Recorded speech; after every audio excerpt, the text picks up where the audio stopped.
အားလုံးပဲမင်္ဂလာပါဗျာဒီနေ့အတွက် Sports Zone ကနေတင်ဆက်ပေးသွားမှာကတော့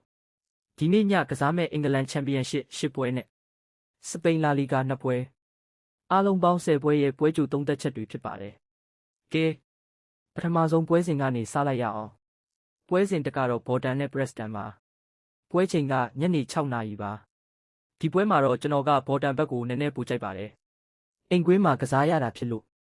ဘော်တန်ကပွဲစကတည်းကဖိအားပေးပြီးကစားလာနိုင်တယ်လို့မြင်ပါတယ်။ Preston ကလည်းအလွယ်တကူအရှုံးပေးမဲ့အသင်းတော့မဟုတ်ပါဘူး။ဒါပေမဲ့အိမ်ကွင်းအားသာချက်နဲ့တိုက်စစ်ပိုင်းကိုကြည့်မယ်ဆိုရင်ဘော်တန်ဘက်ကအခွင့်အရေးပိုရနိုင်မယ်လို့မြင်ပါတယ်။ဒါကြောင့်ဒီပွဲမှာကျွန်တော်ရွေးတာကဘော်တန်ပါ။ယုံကြည်မှုကတော့85%လောက်ထားပါတယ်။ပွဲစဉ်နှစ်ကတော့ Bristol City နဲ့ Millwall ပါ။ပွဲချိန်ကည8နာရီခွဲပါ။ဒီပွဲကတော့နှစ်သင်းလုံးအပြန်အလှန်ကစားလာနိုင်မဲ့ပွဲလို့မြင်ပါတယ်။ Bristol ကအိမ်ကွင်းမှာကစားရတာဖြစ်လို့တိုက်စစ်ပိုင်းကိုအားထည့်လာနိုင်ပါတယ်။ Millwall ကလည်းခံစစ်ကိုတေချာကစားပြီးတံပြန်တိုက်စစ်ကနေအခွင့်အရေးရှာလာနိုင်ပါတယ်။ပွဲအစမှာစောစောကိုတကူထွက်သွားမယ်ဆိုရင်ပွဲကပိုပြီးပွင့်လာနိုင်ပါတယ်။အဲဒါကြောင့်ဒီပွဲမှာတော့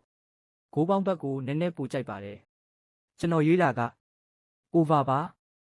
ယုံကြည်မှုကတော့82%လောက်ထားပါတယ်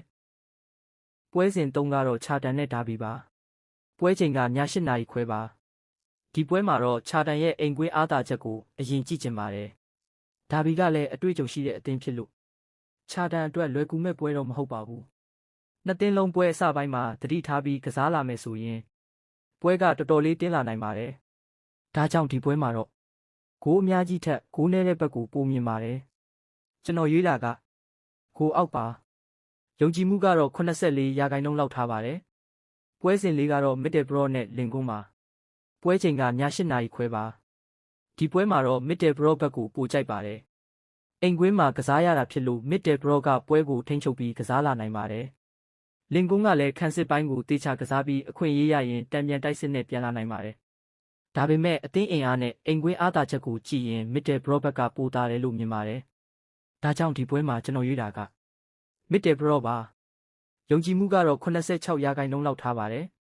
ပွဲစဉ်5ကတော့ Norwich နဲ့ West Brom ပါပွဲချိန်ကည8နာရီခွဲပါဒီပွဲမှာတော့အသင်းနိုင်ထက်ဂိုးပေါင်းဘက်ကိုပိုကြည့်ချင်ပါတယ်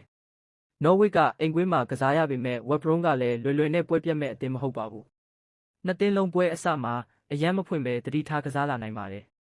အဲဒါကြောင့်ပွဲကဂိုးအများကြီးထွက်ဖို့မလွယ်ဘူးလို့မြင်ပါတယ်ဒါကြောင့်ဒီပွဲမှာကျွန်တော်ရွေးတာကဂိုးအောက်ပါယုံကြည်မှုကတော့85%လောက်ထားပါတယ်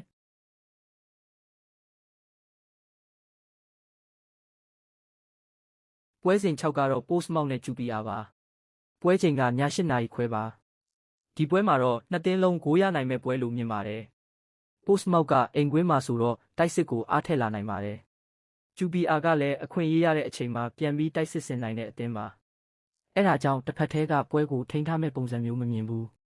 စောစောကိုတကိုးထွက်လာရင်ပွဲကပိုပြီးပွင့်လာနိုင်ပါတယ်။ဒါကြောင့်ဒီပွဲမှာကျွန်တော်ရွေးတာက over ပါ။ယုံကြည်မှုကတော့86%လောက်ထားပါတယ်။ပွဲစဉ်9ကတော့ Stoke City နဲ့ Swansea ပါ။ပွဲချိန်ကည8နာရီခွဲပါ။ဒီပွဲမှာတော့ Stoke City ဘက်ကိုနည်းနည်းပိုကြိုက်ပါတယ်။အိမ်ကွင်းမှာကစားရတာဖြစ်လို့ Stoke City ကပွဲစကတည်းကဖိအားပေးလာနိုင်ပါတယ်။ Swansea ကလည်းဘောလုံးကိုထိန်းပြီးပြန်ကစားနိုင်တဲ့အသင်းဖြစ်လို့ပွဲကတော့လွယ်လွယ်နဲ့ပြတ်သွားမှာမဟုတ်ပါဘူး။ဒါပေမဲ့အိမ်ကွင်းအားသာချက်နဲ့အသင်းအင်အားကိုကြည့်ရင် Stoke City ဘက်ကအခွင့်အရေးပိုရှိတယ်လို့မြင်ပါတယ်။ဒါကြောင့်ဒီပွဲမှာကျွန်တော်ရွေးတာက Stoke City ပါ။ယုံကြည်မှုကတော့85%လောက်ထားပါတယ်။ပွဲစဉ်8ကတော့ Sheffield United နဲ့ Birmingham ပါ။ပွဲချိန်ကည7နာရီပါ။ဒီပွဲမှာတော့ Sheffield United ဘက်ကိုပိုကြိုက်ပါတယ်။အိမ်ကွင်းမှာကစားရတာဖြစ်ပြီးအသင်းအင်အားပိုင်းကိုကြည့်ရင်လည်း Sheffield United ကနည်းနည်းပိုတာတယ်လို့မြင်ပါတယ်။ဘာမင်ဂန်ကတော့ခံစစ်ကိုတေချာကစားပြီးအခွင့်အရေးရရင်တံပြန်တိုက်စစ်နဲ့ပြန်လာနိုင်ပါတယ်။ဒါပေမဲ့ပွဲတစ်ပွဲလုံးအိမ်ရှင်ဘက်ကဖိအားပေးနိုင်မယ်လို့မြင်ပါတယ်။ဒါကြောင့်ဒီပွဲမှာကျွန်တော်ရွေးတာက Sheffield United ပါ။ယုံကြည်မှုကတော့88%လောက်ထားပါတယ်။ပွဲစဉ်9ကတော့အလာဘတ်နဲ့ဂီတာဖေးပါ။ပွဲချိန်ကည12နာရီပါ။ဒီပွဲကတော့နည်းနည်းသတိထားရမယ့်ပွဲပါ။နှစ်သင်းလုံးအစပိုင်းမှာအရန်လောတကြီးတိုက်စစ်ဖွင့်လာမယ်လို့မမြင်ဘူး။အလာဘက်ကအိမ်ကွင်းမှာဆိုပေမဲ့ဂီတာဖေးကလည်းပွဲကိုတင်းတင်းကြပ်ကြပ်ကစားလာနိုင်ပါတယ်။အဲဒါကြောင့်အခွင့်အရေးတွေအများကြီးမရနိုင်ပဲဂိုးနည်းတဲ့ပွဲဖြစ်လာနိုင်ပါတယ် ဒါကြောင့်ဒီပွဲမှာကျွန်တော်ရွေးတာက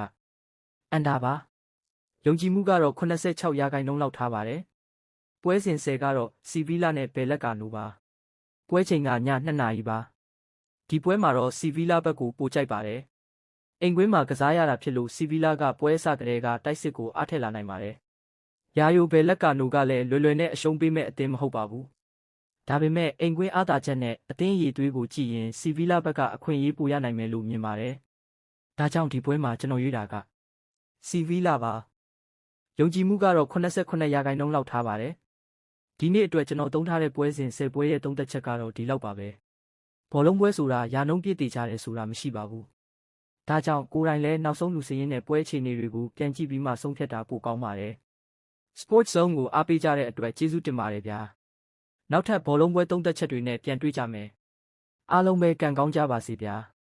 မောင်းတွဲများနဲ့ရွေးချယ်မှုများကို Telegram မှာဝင်လောက်လေ့လာနိုင်ပါတယ်ဗျ Channel လေး comment မှာချထားပေးပါတယ်